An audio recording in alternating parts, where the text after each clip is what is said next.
Hola, mi nombre es Reiner González, soy director hispano de Amazing Grace Mission y quiero agradecerle su tiempo dedicado para escuchar este pequeño mensaje de la palabra de Dios, pero no por pequeño, deja de ser de extrema importancia porque tiene que ver con algo que debería preocupar a cada ser humano y es la pregunta, ¿verdad?, que podemos hacernos: ¿qué va a pasar después de la muerte?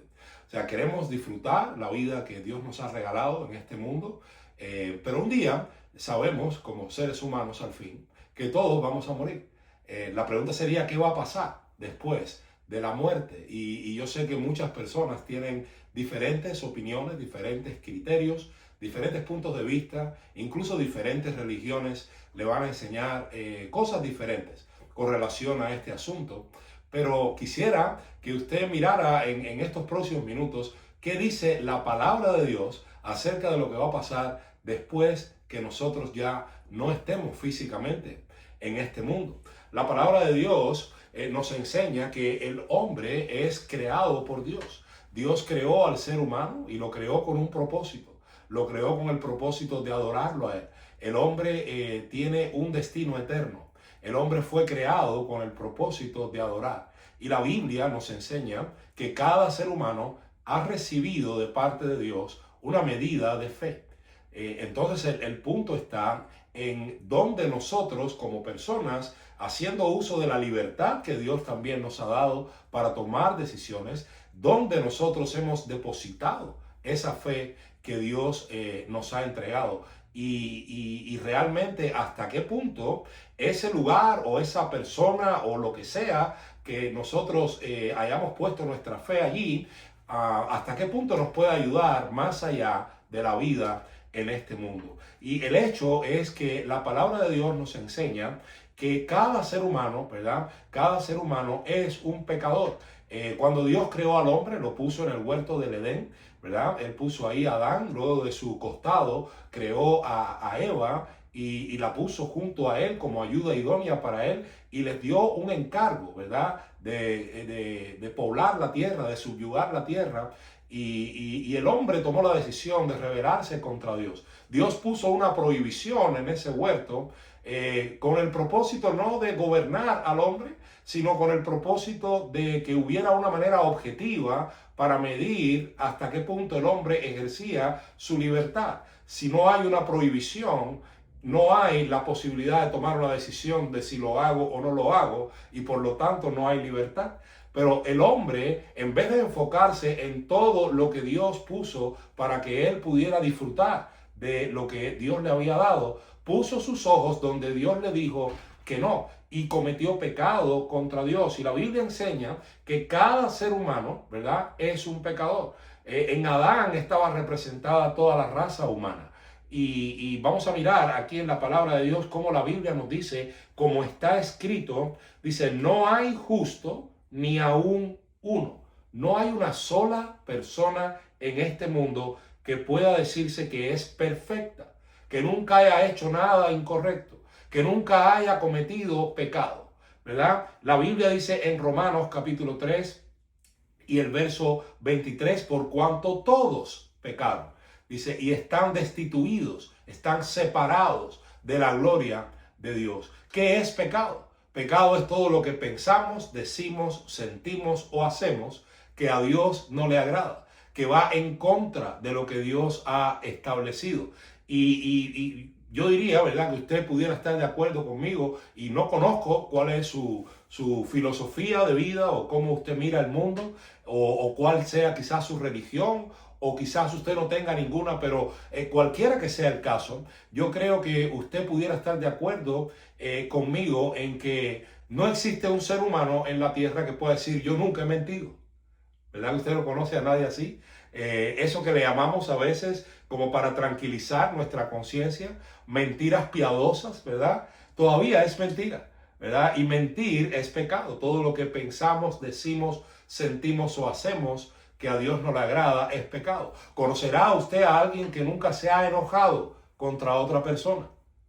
Yo diría que no, ¿verdad? Yo creo que todos en algún momento nos hemos enojado contra alguien. Todos hemos mentido en algún momento. Todo eso es pecado. La Biblia no se equivoca cuando dice por cuanto todos pecaron. Ahora, el pecado es simplemente errar en el blanco. El pecado tiene que ver con que nunca somos capaces de cumplir completamente lo que Dios espera de cada uno de nosotros, ¿verdad? Dios es un Dios santo y en su presencia no puede existir el pecado. Por lo tanto, la Biblia dice claramente así: todos hemos pecado y estamos destituidos, separados de la gloria de Dios. Quiere decir que Dios está ahí en el cielo, nosotros estamos aquí en la tierra, pero hay algo que se interpone entre nosotros y Dios, y es nuestro pecado. Ahora, Dios quiere recibirnos en su presencia una vez que ya no estemos en este mundo, pero hay que resolver el problema del pecado. Mira un poquito más sobre esto en la palabra de Dios en Romanos capítulo 5 y el verso 12. Dice: por tanto, como el pecado entró en el mundo por un hombre, ese hombre es Adán, ¿verdad? Y por el pecado la muerte, así la muerte pasó a todos los hombres, por cuanto todos pecaron. Es decir, Adán es un representante de la raza. Al él pecar, cometer pecado, todos los seres humanos que descendemos de él somos pecadores en Adán. Es decir, el pecado de Adán viene directo hacia nosotros, ¿verdad? Entró al mundo por un hombre el pecado. Ese hombre es Adán y viene directo hacia mí. Dice que por el pecado entra la muerte, ¿verdad? Y la muerte dice que pasa a todos los hombres. Pasa a usted, pasa a mí. Hay un castigo por el pecado que es la muerte. El hombre es un pecador y el hombre está condenado a muerte por causa del pecado. Ahora, la pregunta sería: ¿qué es muerte? ¿Qué es muerte? Muchas personas pudieran decir: bueno, muerte es dejar de existir. Cuando muera, termina la vida. Otros dirían: la vida es este cuerpo. Cuando ya no pueda yo físicamente vivir, pues termina la vida. Sin embargo, si usted ha ido a una funeraria, ¿verdad? Y ha visto un cadáver siendo velado en una funeraria, ahí dentro de ese féretro hay un cuerpo y sin embargo no hay vida. Eso quiere decir que la vida no es el cuerpo. El cuerpo contiene la vida, pero la vida no es el cuerpo. Hay vida más allá de la desaparición física. Muerte en la Biblia no quiere decir dejar de existir. Muerte quiere decir separación. Recuerda, todos pecaron y están destituidos, separados de la gloria de Dios. Muerte quiere decir separación. Cuando una persona muere, lo que pasa es que su parte espiritual, ¿verdad? Su capacidad de sentir, su capacidad de tomar decisiones, ¿verdad? Su capacidad de vivir, básicamente, se separa de su cuerpo. Separación, ¿verdad? Y esa es la primera muerte. Pero la Biblia nos habla que hay una segunda muerte. Dice Romanos 6:23, la paga del pecado es muerte. Pero si vamos al libro de Apocalipsis, ¿verdad? En el capítulo 20 del libro de Apocalipsis y los versículos 14 y 15, mire conmigo lo que dice la palabra de Dios. Dice: y la muerte y el Hades fueron lanzados al lago de fuego. Esta es la muerte segunda. ¿Ve? Hay dos muertes. Y dice el verso 15, y el que no se halló inscrito en el libro de la vida fue lanzado al lago de fuego. Hay un castigo eterno en un lugar que se llama lago de fuego, que es un lugar eterno, es un lugar de tormento, es un lugar real y es un lugar del que nadie puede salir una vez que entra en ese lugar. O sea, muerte, separación. La primera muerte, la parte espiritual del ser humano se separa de su cuerpo. La segunda muerte, ese espíritu, esa alma, ¿verdad? En lugar de ir a la presencia de Dios santo, que no puede tolerar pecado en su presencia, va a un lago de fuego por toda la eternidad a pagar una deuda de pecado con Dios. Dios es justo. Aunque Dios es amor, Él también es justicia. Y no es justo que alguien haga daño y no pague, ¿verdad? Si yo le robara algo a usted, usted llamaría a la policía, ¿verdad? Y usted haría que me arrestaran y haría que yo fuera a un juicio para pagar por lo que yo hice. Asimismo pasa cuando nosotros pecamos contra Dios.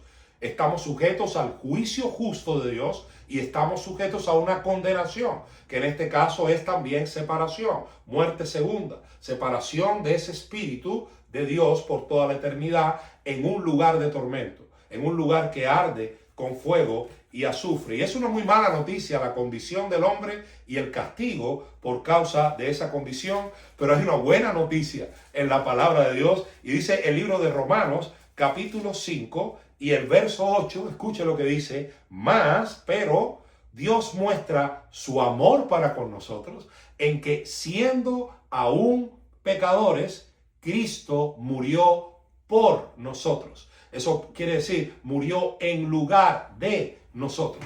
¿Quién es Cristo? Cristo es el Hijo de Dios. Cristo es Dios en la carne. La Biblia enseña que Cristo, que es eterno, ¿verdad?, tomó forma de hombre y vino a este mundo, nació en un pesebre, vivió en este mundo siendo completamente Dios y completamente hombre, sin pecado, y fue a la cruz donde fue juzgado por nuestros pecados, y Él es el sacrificio que satisface la ira santa y justa de Dios por el pecado del hombre.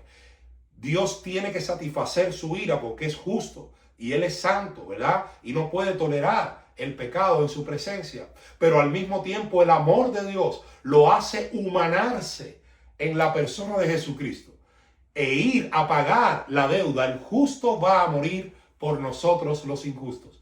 Dios muestra su amor para con nosotros. La Biblia nos dice en el libro de Juan, capítulo 3 y el verso 16, porque de tal manera amó Dios al mundo. Usted puede cambiar esa palabra y poner allí su nombre, ¿verdad? De tal manera lo amó Dios a usted, me amó Dios a mí, que ha dado a su Hijo unigénito, ese es Jesucristo, para que todo aquel que en Él cree no se pierda, mas tenga vida eterna. Porque no envió Dios a su Hijo al mundo para condenar al mundo, sino para que el mundo sea salvo por Él. El que en Él cree no es condenado, pero el que no cree ya ha sido condenado porque no ha creído en el nombre del unigénito Hijo de Dios. Este libro de Juan también nos enseña en el capítulo 3, verso 36, dice literalmente así: el que cree en el Hijo tiene vida eterna, pero el que rehúsa creer en el Hijo no verá la vida, sino que la ira de Dios está sobre él. La ira justa de Dios, la ira santa de Dios, por causa de nuestro pecado, de su pecado, de mi pecado, está sobre el pecador. Pero el amor de Dios lo hace tomar forma humana y venir a la cruz a pagar en lugar de nosotros. El justo a morir por los injustos, y el amor de Dios nos ofrece un regalo, y ese regalo es la salvación de nuestra alma, para que cuando pase esa primera muerte de la cual nadie se va a librar, porque no somos eternos en este lado de la eternidad, vamos a morir, nuestra parte espiritual un día abandonará nuestro cuerpo, y como dice el libro de Eclesiastés, el espíritu volverá a Dios que lo dio, ¿verdad? El cuerpo va al sepulcro, el espíritu regresa a la presencia de Dios. Pero si regresa ese espíritu a la presencia de Dios sin que el hombre en su tiempo que vivió haya arreglado su problema de pecado, va a ser lanzado al lago de fuego. Pero si hace caso de lo que Dios le está diciendo, si crees en mi Hijo, si crees que Él murió en tu lugar, en otras palabras, si crees que tú mereces ir a esa condenación, pero el amor que Dios te tiene es tan grande que Él tomó tu lugar para que no tuvieras tú que pagar. Si tú solamente creyeras en eso, dice la Biblia, tienes vida eterna. La salvación es un regalo que Dios nos da por su gracia. Es un favor que no merecemos y es algo que no podemos proveernos a nosotros mismos. Lo más que podemos hacer es apropiarnos de ese regalo que Dios nos ofrece. Entonces, somos pecadores. Hay un castigo por el pecado que es la muerte. Muerte es separación, muerte primera, la muerte física, muerte segunda, lanzado al lago de fuego, la muerte eterna. Pero Dios nos ama y ha provisto una solución para el problema del pecado del hombre. El amor de Dios, que lo lleva a humanarse y a pagar en nuestro lugar por nuestros pecados, nos ofrece el regalo, nos toca a nosotros apropiarnos del regalo. La pregunta sería, ¿cómo nos apropiamos de ese regalo que Dios nos ofrece? Y la respuesta, por supuesto, también está en la palabra de Dios. La palabra de Dios dice así: esta es la palabra de fe que predicamos, que si confesares con tu boca que Jesús es el Señor y creyeres en tu corazón que Dios le levantó de los muertos, serás salvo. Porque con el corazón se cree para justicia, pero con la boca se confiesa para salvación. Pues la Escritura dice, todo aquel que en él creyere no será avergonzado. Y más abajo dice en el verso 13, porque todo aquel que invocare el nombre del Señor será salvo. Usted ve ahí, hay una promesa para todo aquel que cree. No dice quizás será salvo, dice será salvo. Hay ahí una promesa de Dios, hay un regalo de Dios para todo aquel que en él cree. Ahora bien, usted no va a poder creer en Cristo y en Cristo solamente si usted no deja de creer en lo que sea o en quien sea que usted esté confiando para su eternidad. ¿Sí entiende eso? Ese proceso de quitar la fe de donde sea que usted la tenga para ponerla solamente en Cristo se llama arrepentimiento. Arrepentimiento de la incredulidad. Usted deja de confiar en cualquier cosa o cualquier persona que no sea Jesucristo para empezar a confiar solamente en Cristo. Porque ¿sabe qué? Jesucristo fue el que fue a la cruz. No fue el Papa, no fue la iglesia, no fue la religión, no fue el sacerdote, no fue el cura, no fue la virgencita, no fue el obispo, no fue el cardenal. Solamente Cristo fue a la cruz. Él dijo en Juan 14:6, yo soy el camino. Fíjese, no es un camino, es el camino y la verdad y la vida, y nadie viene al Padre sino por mí. Es decir, usted tiene que arrepentirse de su incredulidad, dejar de confiar en lo que sea o en quien sea. Quizás es en usted mismo. Hay gente que confía en sí mismo, ¿verdad? Y cree en sí mismo.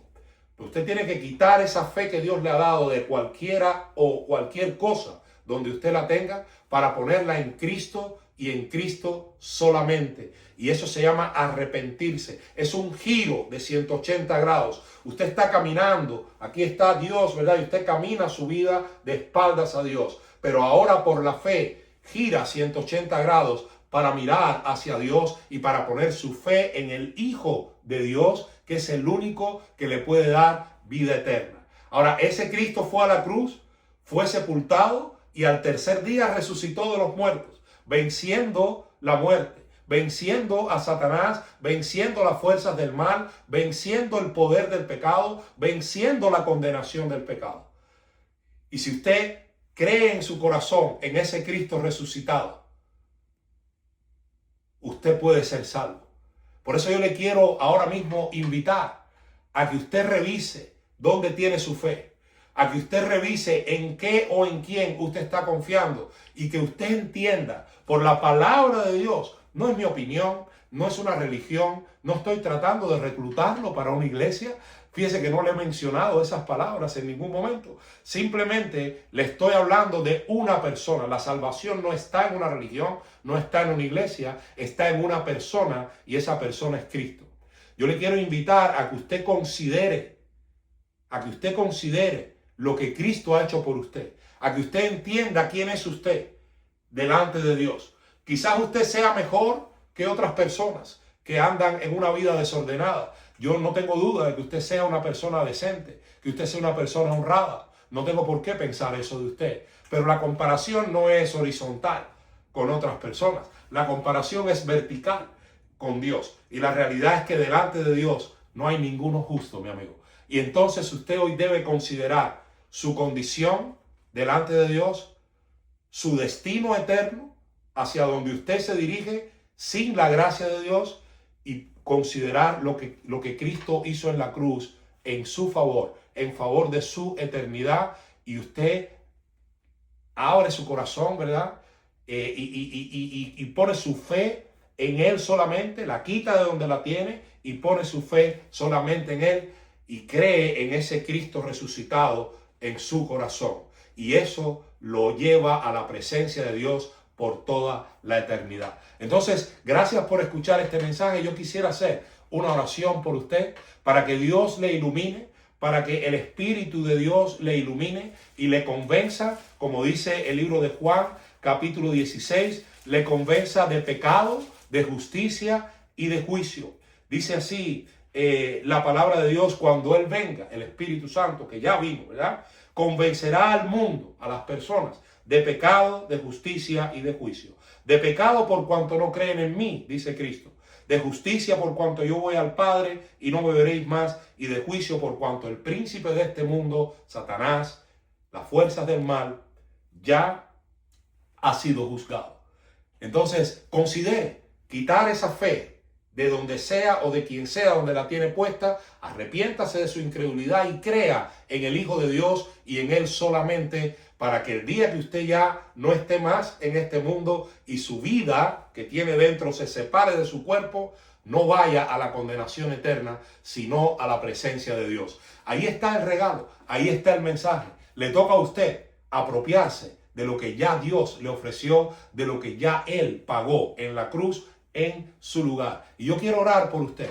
Quiero pedir que el Espíritu Santo le convenza a usted de esa verdad, para que usted pueda asegurar su presencia en la eternidad con Dios, en lugar de tener que pagar la culpa por un pecado que usted ha cometido, pero que ya Cristo tomó y lo pagó por usted, lo pagó por mí. Señor, gracias por esta persona que está escuchando este mensaje de la palabra de Dios. Yo te pido que el Espíritu de Dios le convenza de pecado, de justicia y de juicio.